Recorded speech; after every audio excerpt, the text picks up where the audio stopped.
Thank you for staying with Daybreak. My guests are with me, Honorable Hilary Sigei, Senator for Bomet, and we have Honorable Caleb Misi, Member of Parliament for Saboti, and Eric Okeo, Security and Governance Expert. Honorable Tom Ojienda, Senator for Kisumu, sent in his apologies. He's a bit indisposed. He will not make it today, but he will come the next time. Right? Kindly accept his apologies. And Sigei is coming to you on this. Has the government lost legitimacy over the debt, like your fellow panelists are saying? Trevor, you know, the crisis that we've experienced for the last few days, the torrential rains that we had in Nairobi, by the way, was not Nairobi alone. Remember, that was the day that we had gone to Emurwadikir to go and bury the late Honorable Johanna Ngeno. And there is a river called Mogor River, because I was in the committee, had gone the previous day, so I was leaving. Actually, I stayed in my place in Bomet after the Thursday joint memorial. Then on Friday was the burial. The bridge, Mogor Bridge, was not passable. We had to hold on for a couple of minutes, or almost an hour, for it to subside. That tells you this was a nationwide heavy downpour. Now, coming back to Nairobi, because this is where we experience a lot, and this is where we have had deaths. One death or two or 43, Trevor, is not acceptable. Any single Kenyan dying is not acceptable at all. To the extent that the national government came in to support by deploying the military, deploying the Navy, was a show of commitment on the part of the national government to support the situation as it were in Nairobi as of that evening. Quite a number of us were not in very comfort zones because our friends, relatives, family members were locked up in the offices because the roads in Nairobi were not accessible. And we have had this conversation the other day in the House, in the floor of the Senate. We have had a debate on the preparedness in the city of Nairobi to deal with such crisis. It is no longer supposed to be called an emergency of some sort. Remember, in the shareable revenue that we send out to county governments, they've got a percentage that is set aside out of their budget for purposes of such emergencies like this. How was the response from the county government? What is it that they did with the information that was availed to them by the Met? Nothing. And therefore, being a crisis that affected thousands and thousands of Kenyans and killed many, properties were lost. I have a friend who lost an entirety of his lifetime investment in industrial area factory. And because the road network, the drainage was, had completely been messed up. The water had to, bring down the wall, and the entire factory was submerged in waters. So we shouldn't take it as, the government has lost legitimacy. There is no government that is happy when its people, its investments are being lost. And the intervention that the government gave in, by the way, is worth noting. We can't just wash it away. Secondly, the effort that the president did the other day, everyone was fighting the effort by the president to do a cooperation with the county government of Nairobi to take over a number of departments, 7 of them for that matter, including roads, because one of the biggest contributor to this kind of a crisis is poor drainage in the city of Nairobi. That one is one of the 7 that the county government in this cooperation has agreed to get the support of the national government. Those are the emerging efforts that we are saying, as Honorable Misi is saying, Nairobi County should not be run by politicians. True. And that one, I will not mince my words to say so. This is supposed to be a metropolis. This is the city of Kenya. This is the city that hosts more than Kenya. It is a global city, such that when we have those small fights between members of county assembly and the governor in incidences and matters that are global, we shouldn't. And I think it's high time that we have a real conversation on all this, so that we say we need to change how we manage the city of Nairobi. Because, well, the intervention came by the government. both county and national. But listening to the governor also, you would feel like we don't take this city seriously. And all of us, we are here. I represent the people of Bomet, but I am in the city Monday through Friday because my office and the Senate is in the city, capital city, Nairobi. Okay. Therefore, much of what we do is here. Yeah. Going down to represent my people, dealing with the Senate is in Nairobi, and therefore we should do it. Okay. As to whether or not there was no comment, I mean, the president, by calling out the military, by seeking out the support of the Navy and the national government, disaster management in itself, Trevor, was an intervention by the government. You know, I was telling my friend here, the leadership style has changed. During the time of Moi and Kibaki and Kenyatta, we needed to have, a press release by the president to tell the nation that this has already been declared a national disaster. This is what the government has done. Yeah. This is what the president has said, by the president himself. But in a working government, where you can give directives at the comfort of your other engagement, because remember the president is all over. I mean, his visit, for example, to host to Siaya or to Tanzania is not by any reasonable understanding. Okay. And, a president who is ignoring the disaster going on in Nairobi. Okay. Things had happened. He had already intervened to some extent to support the people. I want us to go into a different subject, but let's wind up on this Nairobi issue. Yeah. Yes. Let me just say something brief. Yeah. First, Trevor, as you know, Senator Sigei is a very dear friend of mine, so sometimes it's difficult him. I know you know. But listen, Trevor. Yeah. I have no problem with the international travel the president was involved in going to Arusha. That's perfect. He was going to hand over his charge to his colleague, President Museveni. I have a problem. I insist that when you lose 23 Kenyans in a matter that is about recklessness and laziness in your government, whether county or not, you owe Kenyans an explanation. And that explanation cannot come by tweet. Because, Trevor, not all Kenyans are on X, but yet they voted for this man to be their president. So when 40 Kenyans have died, a responsible president would look into his country in the eye and speak.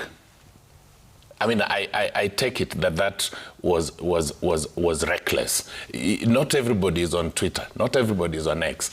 And you see, this county of Nairobi, Senator Sigei is now talking over cooperation. There's no cooperation. It's another conduit of sorts of business. I said it here, and he knows. There's a businessman from Ghana involved in all this thing. So it's just another scandal in the waiting, typical of the regime. So I wanted to respond to that and say, if Nairobi is not working, and all of us are appreciating the fact that the governor is bad for the county, why not look at mechanisms even for dissolving the county and return it to the national government and hand it to a ministry?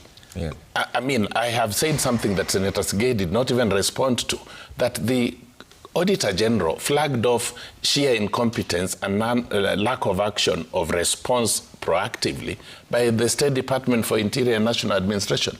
Those are the people who should have been ready to deal with the matter. Okay. I mean, you have motorists dying on the road. It's sad. It's sad to say that you still have a government. Okay. Amisi, wind up on this issue of Nairobi. So then how should this Nairobi be run? Because the governor was here as well some times back. He's not here now to defend himself, but he was here saying that he's doing his best every single day. And we all admit that Nairobi should not be run the way other counties are doing. Yeah, and I also want to refute the sentiments from my colleague that the leadership style has changed. The style may have changed, but the principles of protection of life for a legitimate government has not changed.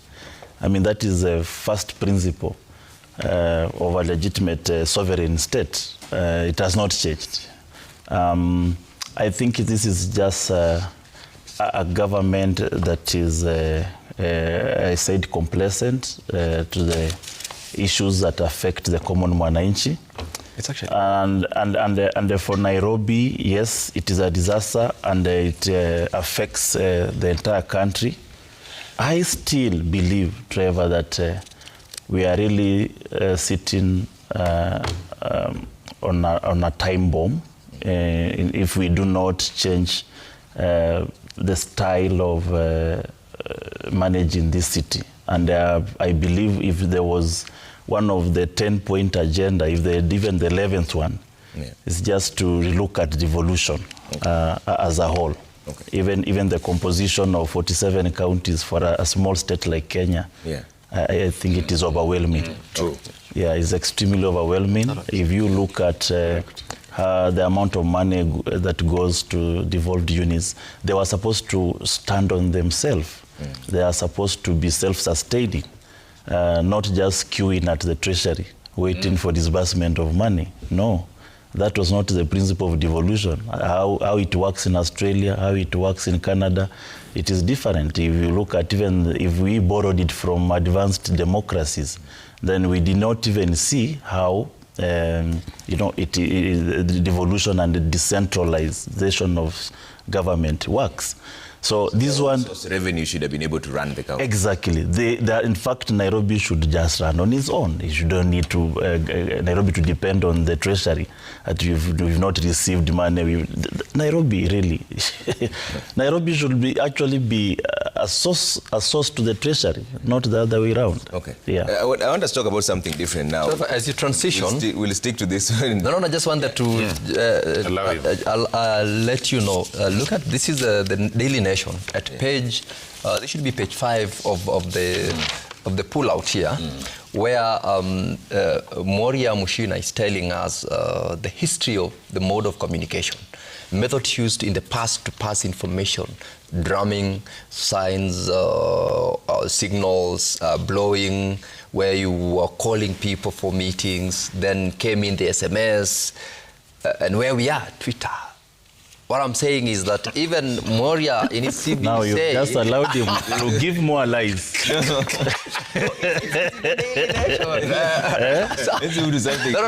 He's looking for the nearest lie around. He has to go to one. But Eric is acknowledging this as I am, because it's reading the papers here. Let me bring you on this issue of the IEBC. Now, IEBC is seeking an extra 888 million in the supplementary budget. Among other things, the CEO's exit package, purchase of commissioners' motor vehicles at 168 million, purchase of furniture for the commissioners at 10 million, renovation of the offices at 120 million, stakeholders engagement at 50 million, situation room 40 million, 100 million for media campaigns, by-elections 392 million. Is it, are these sagas of the semi-autonomous government agencies living beyond their means? And just for us to understand, why do commissioners need new vehicles every other time? I mean, ordinary Kenyans would buy a vehicle and stay with it for years. Why do you need to buy new ones all the time? Trevor, one of the things that the Committee on Budget, I read this, I don't belong to the Committee on Budget in the National Assembly, nor the Finance Committee in the Senate. One of the things that that committee rejected when IEBC submitted their request for financing was a plan they had put in place to buy a new building, I think so. And they were told, I mean, the anniversary towers where IEB has been is still okay. They haven't raised any concern. That budget was struck off their request. A number of what you have read out are important. Cumulatively, IEBC's budget was 62, I think they sought for 62 billion.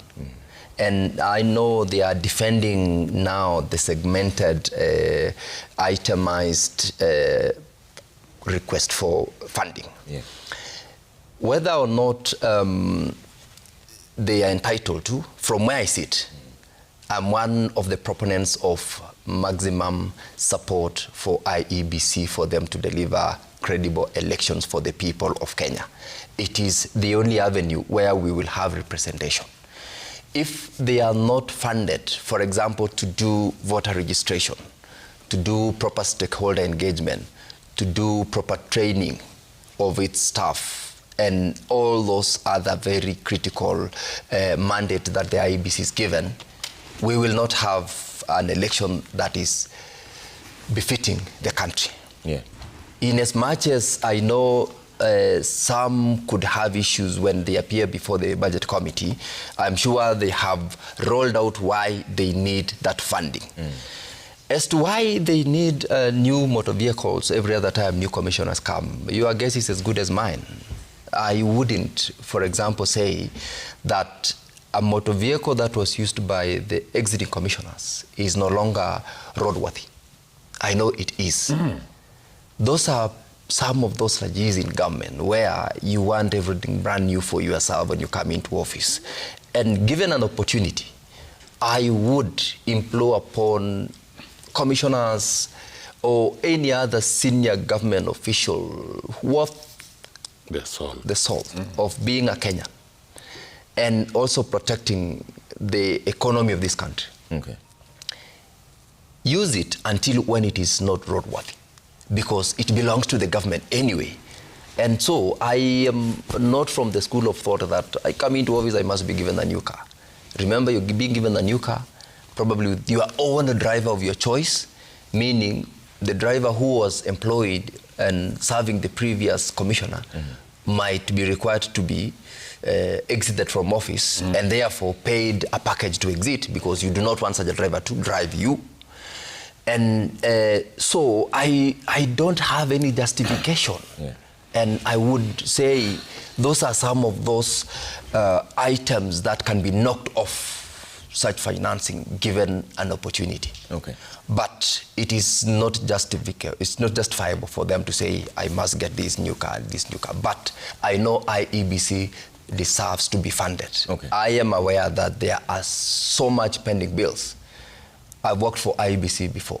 They have my pending bill for election petitions done the last 2 cycles have not been paid. So if that is one of the reasons why they'll push for additional funding, I'll definitely support, but not to the extent that you leave behind motor vehicles so that they are sold as scrap when they are still moving. Yeah.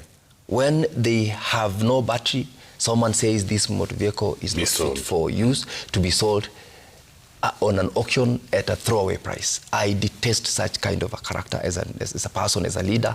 I wish we could all speak to the same way and say, let us fund where it is necessary. Yeah. Otherwise, I know IEBC deserves to be funded. When they talk about 58 million, for example, for the by-elections, if I think I got you right. Yeah. When you do a breakdown of what is required to conduct an election, you'll be surprised, Trevor, that that figure is fully consumed in the process of election, because you're looking at the logistics from the ballot printing point to a polling station in an area that is most likely not accessible. Someplace in Konoin, in Bomet, the far end, in the border, you have terrible road network. You will use almost 3 or 4 means. You will get a means from Nairobi to Bomet, from Bomet to the nearest place that is probably, let's say, Mogogoshek. From there, you might need to get a border. That logistical arrangement in itself alone is very expensive. The people you'll employ, from clerks to the returning officers and the security apparatus, all that. I know, because I've participated in elections before, when you do a breakdown of the relevant cost implications, that figure might be convincing and can be justified, but not for those other items like now the replacement of commissioners' motor vehicles and what have you. Because I know the commissioners who were in office were using 4x4s, which they can still be used. Yeah. Honestly. For the by-elections, they say they're asking for 392 million. But let me bring in, what are we missing here? IEBC itself, in total, was looking for 61.7 billion. Out of that, there's 1 billion shillings for food on election day. But if they don't get this money, are we then shooting ourselves in the foot? That then the election can be questioned. But is it really necessary to ask for this money that they want? Because I've done a quick math here. We're talking about 298 million. That doesn't seem to be very urgent. Vehicles at 168, Commissioner office renovation at 120 million, 10 million for purchase of furniture, and vehicles at 168 million. Trevor, fiscal discipline is a very, very, very critical thing in running a public enterprise. Fiscal discipline is what is lacking in IEBC. I mean, and I think there's convergence amongst all of us here on the issue of IEBC. You know, when you talk, for example, about 1 billion for food, and we all live in this country, we have seen the food that is provided to the officers in the polling stations.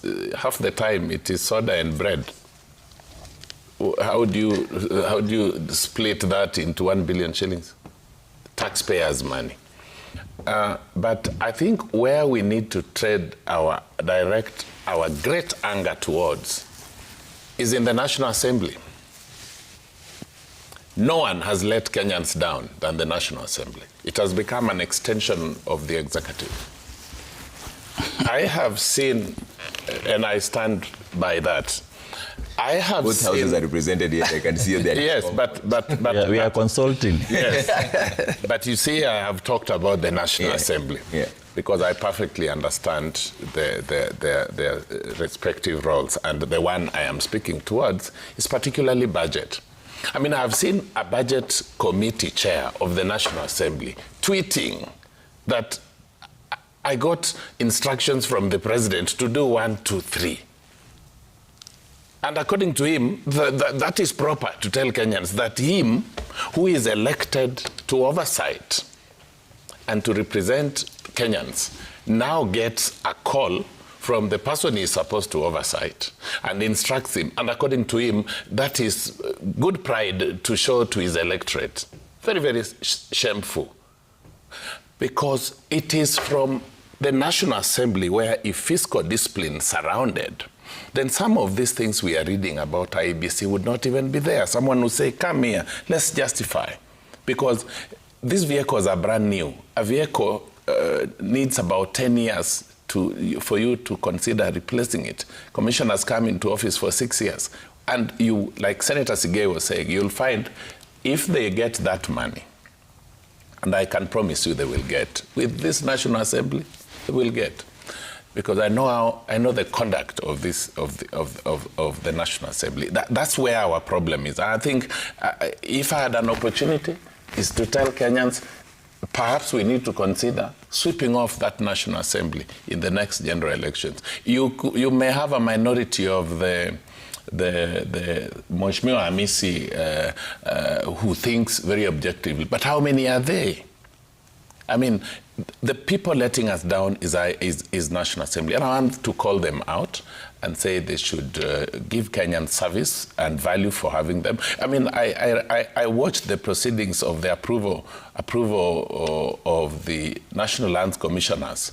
And by yesterday, it was clear that the committee had a problem with the then nominee for chair. They asked him very hard questions. Today, he was approved. And now they said he had requisite qualifications. The other time they were asking him, you are from Kwale, your predecessor was from Kwale. The problem of Kwale has not died. It's because when you appear, and I have appeared before parliamentary committees, so when I say I have appeared, then you know what I'm not saying here, Trevor. I want an IEBC that will present itemized issues. Some they should be given, like paying advocates, reasonable fees. They should be, and all suppliers should be paid. We need the IEBC to be telling us, for example, these are the polling stations. Gazette for us the polling stations. So that we, for example, start looking at the potential ghost ones that will transmit Tharaka-Nithi votes. Show us, give us the list of polling stations. So there are only about 47,000 of them. Kenyans are able to develop AI services to all listen real time to each polling station presiding officer declaring results. The danger here, and sometimes the only thing I fear myself is that there would be ghost polling stations. The way to cure is tell IEBC, gazette them 6 months to elections as is required. Let all of us expend resource here and there to confirm the existence of those polling stations. But I think by and large, I agree that the Lagis is unnecessary. Okay. Even these by-elections, you know, if you look at the budget, there already exists infrastructure. Yeah. You go to, like Emurua Dikir, it's not a very big constituency, if you ask me. It was split from Kilgoris. It's a very small thing. It's a very small thing, to say the truth, even geographically. Okay. Yeah? So that amount, in my view, is outrageously exaggerated, okay, for reasons that you can guess the way I can. Are these budgets realistic, so to speak? Yeah, definitely not. And I'm happy the way the senator is a bit practical, yes, pragmatic. Yes. And Trevor, the people who run the government are here crying with us. Give us a signal, Trevor. Give us a signal.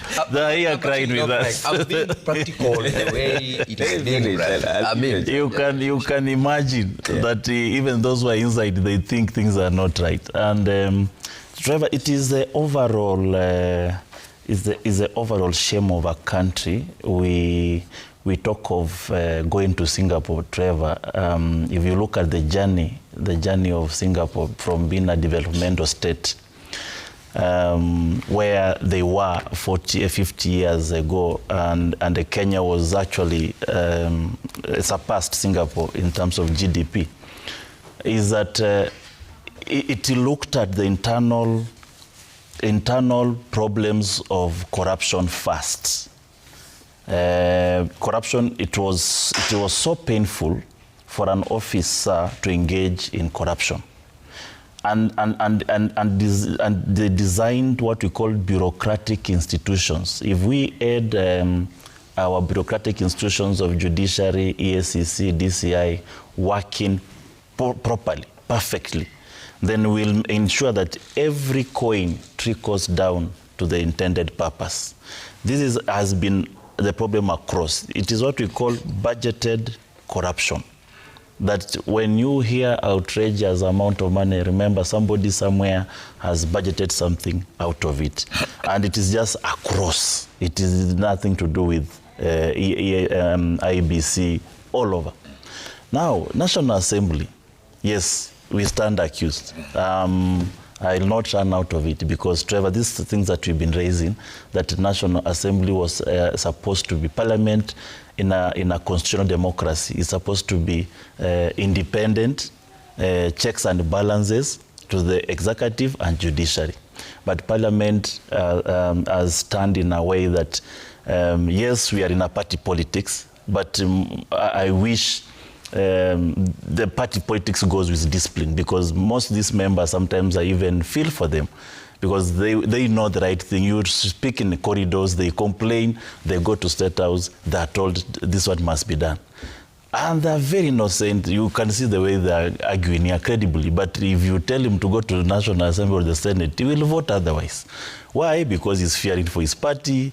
He will be denied party ticket if he goes against the president. Sometimes I feel for them. I think it's the overall system.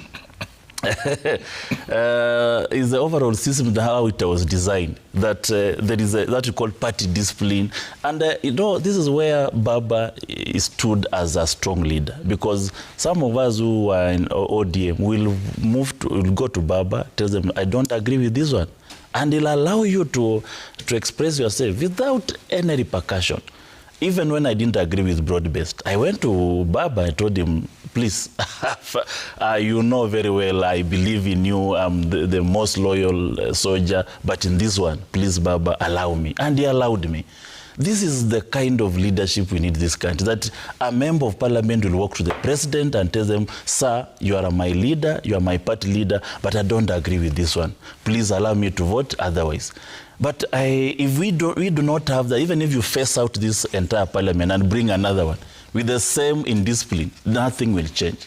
And And you look at how these developmental states faced this corruption completely. That a minister even found engaging with a foreign company or businessman, it is a crime. It must be that serious. So the issue of corruption, Trevor, it is not even something that you can talk on a day. It is a catastrophe in this country. It's a disaster. It will just blow on this country because it is all over. And even the limit of National Assembly, because National Assembly is given when the budget policy statement comes to us, it is already specific. What the National Assembly is doing is appropriation. For example, you sit in the Committee of Defense. We oversight defense, NIS, and the East African community. That budget policy statements has a budget for each one of those ministries.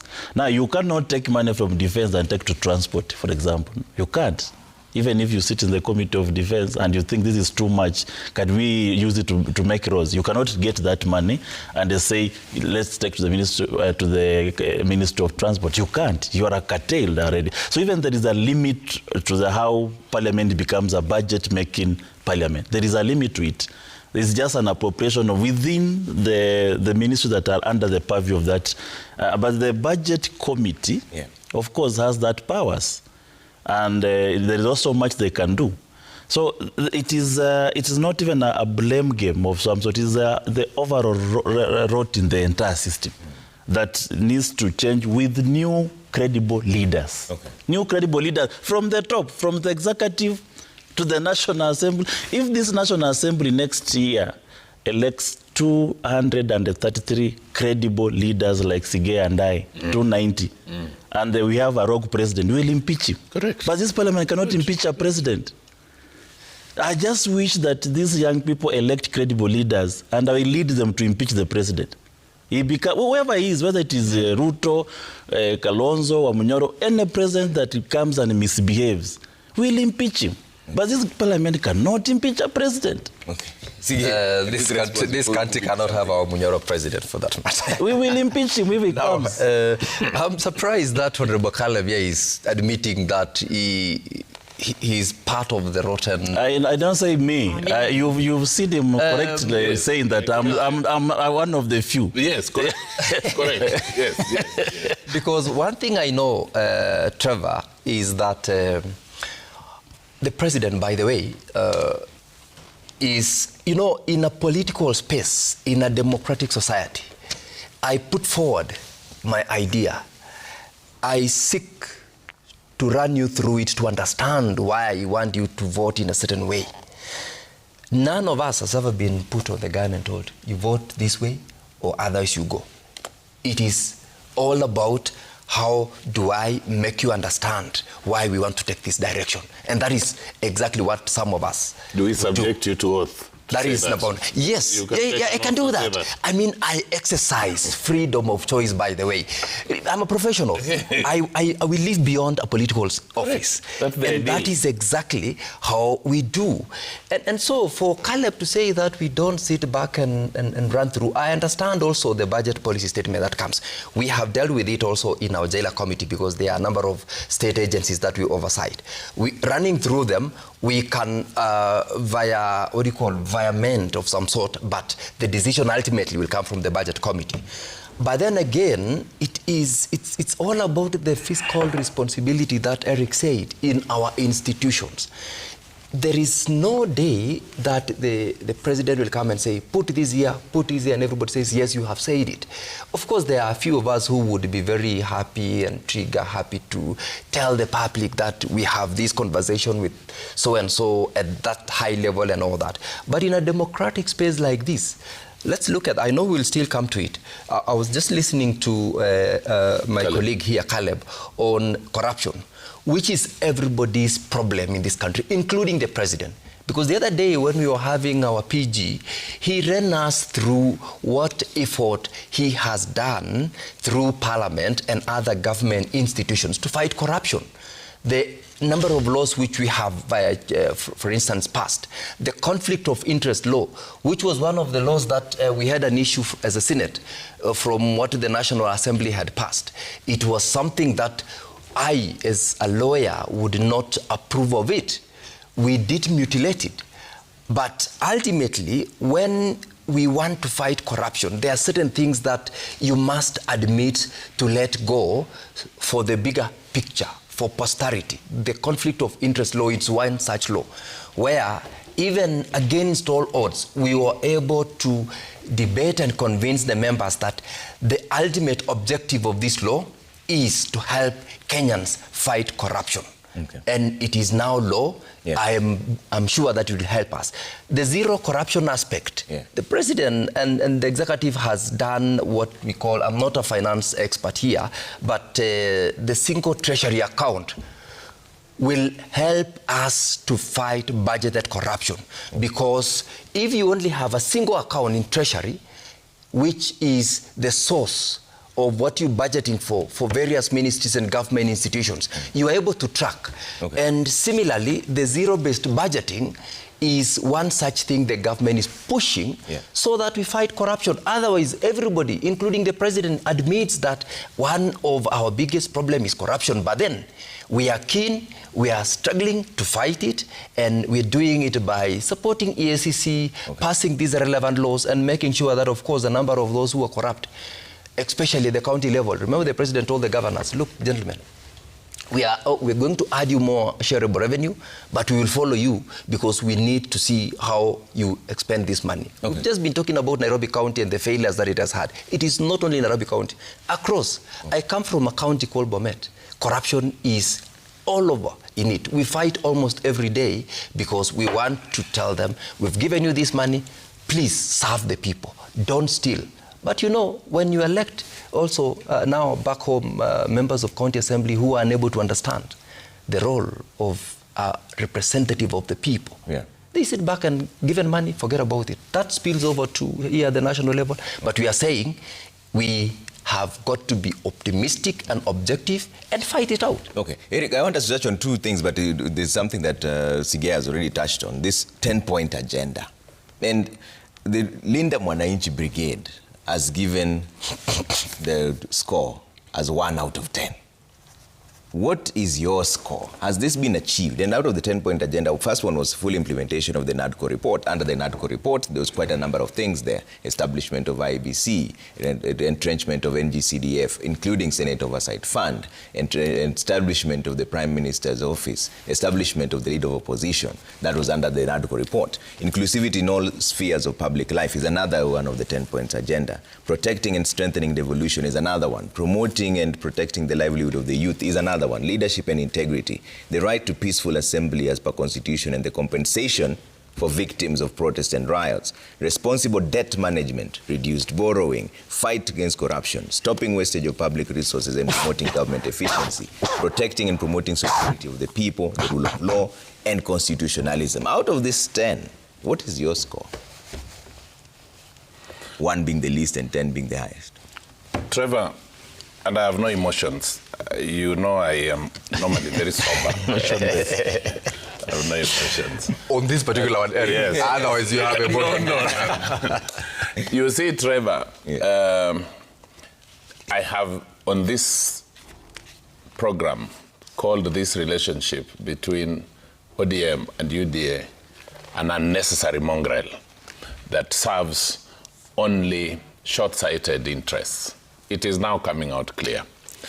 The many things Senator Sigei and myself used to complain against towards the tail end of the regime of President Kenyatta, all those people who support Ruto, the many things they said and called excesses. Even Ruto, when he became president, said, we will not use state apparatus to muzzle dissent, we will not do this. I tell you, word for word, they are using everything that they complained against. Forgetting power is transient. Tomorrow, and you know, they say, even if you are optimistic, allow some minimum measure of pessimism, just in case it does not go your way. look at the manner of using police all over to stop members of the opposition from just coming together, even just going to churches. You have seen what happens. They have failed there, zero. Management of debt, zero. You see the borrowings. Now, everything is being sold or bought by proxies, sold or bought by proxies, even private entities that have completely no influence of government. But government says, oh, you have a public character, we are coming for you. I mean, they have failed. Devolution, they are muzzling people. See what happens in other counties. Governors have been instilled with a lot of fear. You go to, where is this office of the leader of opposition? It's not there. So, for me, this agreement, no one should even talk about it. It died on its own. And yesterday I was in a FINRO meeting and I met very many MPs from Luoland in that FINRO. And behind cameras, they are saying what I'm saying here. Yes. Yeah, behind cameras, they are saying what I'm saying here. So this relationship is bad. It should be left to die as it died. I would give them just one. I think Linda Mwananchi, yes. Yes, I would agree. I would agree with Linda Mwananchi because it must be about the people. It must not be about a select few who now. You see, everywhere in Luoland today, people have to be mobilized. And I'm from there, Trevor. I speak about this here. People are mobilized to all government meetings. And immediately the government motorcade speeds off, some causing fatal accidents recklessly on the road. They leave the people on their own. Okay. Amici? Yeah. Your side is the one that gave it 1 out of 10. But the other side, the Linda Ground team, says that they've done quite well. Yeah, definitely. In fact, we were very magnanimous to give them 1. I agree.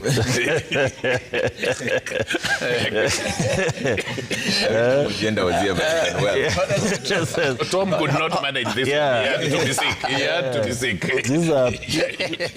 These are people who get F's and E's. Yeah. Remember F nowadays, and C is not a failure. So Trevor, you know, in the NADCO report, NADCO, you look at the genesis. The way the president and his broad-based partners have treated NADCO, they treat it as if it was a UDA manifesto, as if it was a broad-based manifesto. NADCO was a political conversation. It was a dialogue, a national dialogue, or that there are issues that ail this country. And this is not the first time this nation has had a national dialogue. We've had similar committees. Remember the Bomas draft, the Kilifi draft. Our constitution is a product of national dialogue. The multipartism system was also a product, of course, the dialogue and then was street battles, but it is still a dialogue. The national NADCO came, the genesis of it is when we were on the street as the mayor, and we complained on the electoral malpractices, we complained on the high cost of living, we complained on national debt, and we complained on the youth population bulge that is becoming uncontrollable. We complained on the excesses of the government. We complained on the lack of constitutionalism and the failure to obey the principles of our constitution, police brutality, and so on and so forth. So these are the items that led to the 10-point agenda. And of course, the champion of it was Raila Odinga, and it is him who knows how he was running that agenda. The people who took over the driver's seat, they don't know where the driver, previous driver, was coming from. Neither do they know the destination. They just found that there's an empty seat here. They jumped on it and they started driving. Okay, so they really do not know what are the direction. And if you look at the excesses of the government now, that you can be in a rally and you are being tear gassed, that youths can no longer speak, freely on the media. That once you just say something on the Twitter, the DCI are looking for you. They are abducting people. They are killing our young people. These are against the principles of what Baba stood for. I mean, you cannot be driving a car that was owned by Baba and you think you believe in his principles and still go against and go in bed with a government that is doing exactly opposite what Baba. Raila has suffered 7 years in prison fighting for political space for this thing. He has, he is the longest politician who has suffered government excesses. And that is the reason why he keeps on developing national dialogue to correct of some of these ails in the society. For what he has suffered for what most of our people have died. I was in that rally when Baba, while you are away, when he came from US and you are welcoming him. Trevor, this is the first time I witnessed people being shot live. And I was just been sworn in just barely 2 weeks as a member of parliament. I couldn't believe this is a nation we are trying to build. And you know the suffering that you've gone through. In my own, if you look at the internet, Caleb, the first thing that comes is Caleb being tear gas inside a car. You know, there are people who tried doing opposition politics. Mtu anavuta sigara, they think that's tear gas. You know, some of us have had the worst of tear gas. Yeah. Tear gas was thrown inside my car. My driver collapsed. If it was not one of the media guys, because they are trained to also save life as they are taking their footage, who just opened the door and I fell down. The street guy, sprinkled water on me. Up to now, Trevor, I still go visit Nairobi Hospital for checkup for my chest. These are bands of from street protest, and we were fighting for something, Trevor.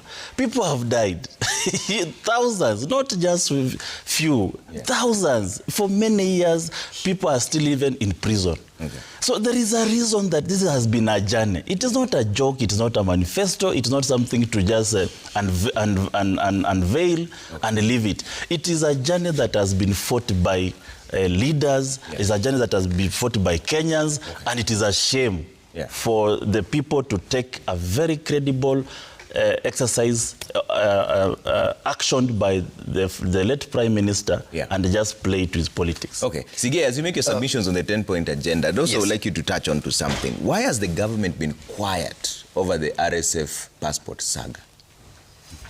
Okay, fine. I will come with that as the last one. Let me respond to the issue on the NADCO 10-point agenda and the conversation around that bit. I am happy that Eric here says, on the one hand, this cooperation agreement, but ends by saying it's about Kenyans. I'm so happy about that. This conversation was about Kenyans. Similarly, when Caleb says that it is a journey, it is indeed a journey. The difference between what they have submitted on this issue and what I want to say is that I am reading from a script which is a script of facts on what has happened, what has been done, and what is yet to be done, which is work in progress, which is a journey, directly in direct response to what Caleb is saying. I have here with me, why are you laughing at me? I have here, this is a 10-point agenda. That's what I'm even saying. I have a document that has got facts on what has been done and what is in progress. I similarly have a scorecard. I'll not give the Linda Mwananchi thing anything in terms of what they have scored, because that's a disgruntled group. Definitely, I wouldn't even expect them to give us one. In fact, giving us one in itself is like, wow, why would they do it? Because listening to them, they are entirely negative. As an optimist, with a bit of what Eric said, I know not everything that I plan for goes my way. Correct. I always have room for amendments and change and all that. And that is why in this document, there are some which we have indicated, these ones have been done, these ones have not been done. Caleb has listed the genesis of NADCO. And remember, Caleb, I sat in the first committee of NADCO before the second one was set up. And what we came out, the 10 points, is indeed a product of a dialogue by Kenyans through political parties, their friends and other stakeholders who came in to submit before NADCO. So it is not about ODM, it's not about UDA, it is about Kenyans. And this 10-point agenda then is about Kenyans. This document, Trevor, and I probably will leave it behind for you so that you can still interrogate, because we ran through it. There are certain things which have been done, which we must give credit to. When we talk about the cost of living, it is here. When you talk about support on devolution, it is here. When you talk about debt management, the national debt management, it is there or it has been done? It has been done, not here. I'm highlighting it. It's been now let's go. Let's go to the done here. For example, part of NADCO was the cost of living is very high. What is it that we are to do as a government to help Kenyans reduce the cost of living? I will highlight. For the last 1 year, we have managed cost of fuel to some level, which has been, it's been determinable, it has not gone up, and therefore, as a consequence of it, matatus have not increased fares, and entirely our products in the various supermarkets, places of work, have definitely come down or at least have stagnated where it was. That is directly affecting the cost of living for Kenyans. We have employed 100,000 teachers. Remember, 100,000 teachers has never been employed before since Kenya became a country. This is something that affects, one, people have been employed.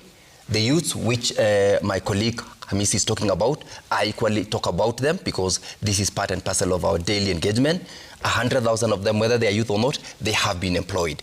Number two, this employment will take away the burden and responsibility from our parents, us, and those in the villages who would ordinarily be required to employ BOM teachers and pay directly from their pockets. Their children are being, they are going to school, they are being taught by teachers who paid by the government. The other day, the Court of Appeal has said that internship teachers must be put in permanent and pensionable, and the government has said yesterday, the CS, while he was responding to questions in Parliament for education, indeed confirmed that the 40,000 teachers will have to be confirmed because these are an order from the court. What does that mean? We have taken care of two aspects, employment and a burden on parents in terms of seeking them to employ teachers and pay. The cost of production has gone down by the fertilizer subsidy program. I mean, those are things which have brought down the cost of living. We have spoken to it. It was an item in NADCO. An effort has been done. Not everything has gone as it was planned, but to the extent that this has happened, we have supported. The cost of TVET training, by the way, the president announced that it's been brought down from 105 Kenya shillings to 67 Kenya shillings. That alone has opened up room for more of young Kenyans to go for these institutions at a cost that is affordable to the parents. That is part of also what the model on funding by Higher Education Loans Board has also improved. But that reduction alone from 105 to 67 is in itself a trigger to a reduction in the cost of living. Fight against corruption, I spoke about it. It was one of the issues in the NADCO. I spoke about it in terms of the laws which we have amended, the Conflict of Interest Act, which is now operational, the electronic government procurement process, which, though it had challenges and bottlenecks, will ultimately support the fight against corruption. It was one of the issues that was raised in NADCO. Digitization of a number of government programs. We have got, I think, around 30,000 services are on e-citizen right now. As to how Kenyans will be supported to fight corruption, you pay on your phone, you don't need a receipt, you don't need a Kenyan serving in some certain office to tell you, pay me so that I can fast track your service. You pay on the platform and you automatically at least get some service without having to pay over and above the amount that is genuinely required. We have got what I had said earlier on, the single sourcing program in the Treasury, zero-based budgeting, and of course the support of the Ethics and Anti-Corruption Commission. Yeah. They gave us the other day statistics on the number of cases that they have procured convictions on, those which are active. Those are ongoing support programs, which were in NADCO. National debt management, for example, is another one. The reconstruction, restructuring of this debt. I've seen in the dailies here that the amount is 12.2, that is the Controller of Budget saying, but the efforts that we have put in terms of seeking for alternative instruments of raising funds, the Talanta Stadium, Bomas of Kenya, which the President gave us, part of the restructuring of the national debt has created an innovative way of making sure that we get resources, do PPPs, so that we don't go back to Kenya and tax them more. I mean, really, I can go in and go in. We'll delve deeper into that again, but I'd like to hear comments on the passports. How come government has been quiet on this? Now, I read it in the papers the other day. It's a long story. I have made my inquiries about what exactly could be the issue, because I mean, we'll read from the papers the stories, the source of it. We would be happy to get a response directly from the relevant agencies. In the newspapers, the people who are accused is the former principal secretary and I think the DG vis-a-vis others. I am sure you're asking why there is quiet on the part of either the cabinet secretary or even the current principal secretary on it. One of the things that I know my good friend, the Honorable CS for Interior, would say is he wouldn't comment unless and until he has got information on what exactly is this saga all about. And it is why I said I've made inquiries as to what exactly is all this about. Given if it is true that these accusations are indeed happening, where we are giving our, the only document that we can take pride on as Kenyans to a radicalist of some nation.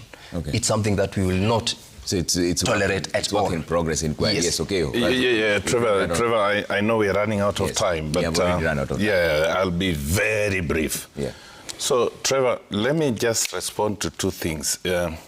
You have seen with your eyes how the good senator for Bomet is struggling to justify. I was reading from you this finished, document, Eric. You finished, let me respond. You finished struggling. You finished struggling. You have seen how the senator is struggling. All the senator could say is, it is here, and there's nothing here that he responded to. Two quick things. On fuel alone, when the president came to power, he said he would reduce fuel to 100 shillings per litre. In basic management, today we are buying fuel at 176. Has he passed? Is he on A or F or E? You see Senator Sigei is even in the struggle talking about corruption. Do you want us to believe, any Kenyan to believe, that in the entire Ruto government infrastructure, even with his national intelligence briefs, there has been no accounting officer has been found on the wrong that would be before court today? Not even one. So, I mean, this is what you call the traditional storytelling generalities by the Ruto regime and its disciples, Senator Sigei included. As I conclude on the passport, the Honorable Kimani Ichung'wah, the majority leader in the National Assembly, described Ambassador Professor Julius Bitok as the most clueless principal secretary of this regime in the presence of the president. This is the PS who was in charge of immigration with all this saga. He is still now overseeing recruitment of teachers. He is overseeing infrastructure funds when the leader of majority has described him as the most clueless and he's still in town. What more would be the result? And Trevor, I understand the working infrastructure of the Immigration State Department. I completely understand it. More than 60% of its critical functions are done strictly with the knowledge of the Cabinet Secretary. Yes, and I am speaking from a point of absolute knowledge. Many of those functions, the Director General of National Immigration will have to refer strictly to the Cabinet Secretary. But I think we all know that our sovereignty is up for sale, because when these people are still in office, our sovereignty is up for sale. Yeah. The beauty is we have next year to sort ourselves out. Okay, Amisi, 1 minute. Yeah, first, Trevor, you did a disservice to give him so much time. Because he's alone. And you know, To be sick. Kenyans are now allergic to lies. So he's alone now. So if you give him more time, you're actually making Kenyans to move out of this show. They'll even switch off because they're allergic to lies. So I think there is no time to really digest this thing because it's a lot. Because I really wanted to quickly respond to his issue of employment, because this is not something that you brush off. Employment and the youth population bulge in this country is overwhelming, and it could bring down this nation if not well, politicized around it. If you listen to how the senator was trying to say employment has been created as if it is like a manna from heaven dropping, or biscuits being dished to kids to stop crying. Employment is a product of a proper economic policy. It is not something you just dish out. Yeah. I mean, if you can't say you've given out employment, like if you are saying we have given youth money from World Bank, and they call it now we've sorted the youth population bulge. Yeah. Really? that is far, far away from what the youth are facing. Just dishing small coins to youth and saying, now, hooray, it is over, we are done, next agenda. This is far from it. The economic situation of this country, and it has actually affecting most youth, emanates from poor planning, poor policies, from the treasury, from the ministries, from the government itself, poor planning. Okay. And of course coupled by the enormous corruption that we experience. PSS like the ones for immigration that we have just talked about, they should have resigned. The president must have sacked them. Then we'll know there is some seriousness in the management of our government. Gentlemen, we've run out of time. Thank you for making time on the State of the Nation. Coming up next is Cooking Tips. Bye for now. It was